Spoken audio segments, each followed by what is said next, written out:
जेवण म्हणलं की कोल्हापूरकर माघार घेत नाहीत हे तर सगळ्यांनाच माहिती आहे आणि त्यात जर हॉटेल शिवताराचं मटन फ्राय समोर असेल तर मग विषय संपलाच। आज पाहूया या हॉटेलमध्ये नक्की काय खास आहे ते।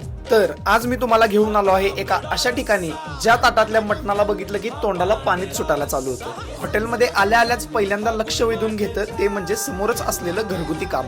गरम गरम चपात्या आणि भाकऱ्या डोळ्यांसमोर तयार होतात, जणू काही आपण आपल्या घरच्याच किचन मध्ये आहोत। आता येऊयात मेन मुद्द्यावर। इथली सगळ्यात मोठी खासियत म्हणजे मटन फ्राय। हे नुसतं मटन नाही तर मसाल्यांची जादू आहे आणि मटन इतकं प्रॉपर शिजलेलं असतं की ते तोंडात टाकल्या विरघळणार। कोल्हापुरी मसाल्यांचा तो ठसका आणि चव नाद खुळाच। आणि जर तुम्हाला थोडं तिखट आणि झणझणीत खायला आवडत असेल तर मटन खरडा एकदा नक्की ट्राय करायला हवा। हिरव्या मिरच्यांच्या खरड्यामध्ये परतलेलं हे मटन तुमची भूक आणि चव दोन्ही पण तृप्त करेल। अस्सल रांगडा कोल्हापुरी स्वाद हवा असेल तर मटन खरडा नक्की मागवा। एकदा हे ताट समोर आलं की दुसरं काहीच सुचत नाही। तर वाट कसली बघताय तुम्ही? तुमच्या फॅमिली किंवा मित्रांसोबत इथे एकदा नक्की या। खिशाला परवडणारे दर आणि चव एकदम भारी। या हॉटेलचा पत्ता आहे रंकाळ्या जवळच्या अंबाई टँक समोर Shalini palace road, Kolhapur. Video आवडला असेल तर नक्की लाईक करा आणि तुमच्या मटन प्रेमींना हा व्हिडिओ शेअर करा आणि अशाच भरपूर व्हिडिओसाठी आपल्या पेजला आत्ताच फॉलो करा।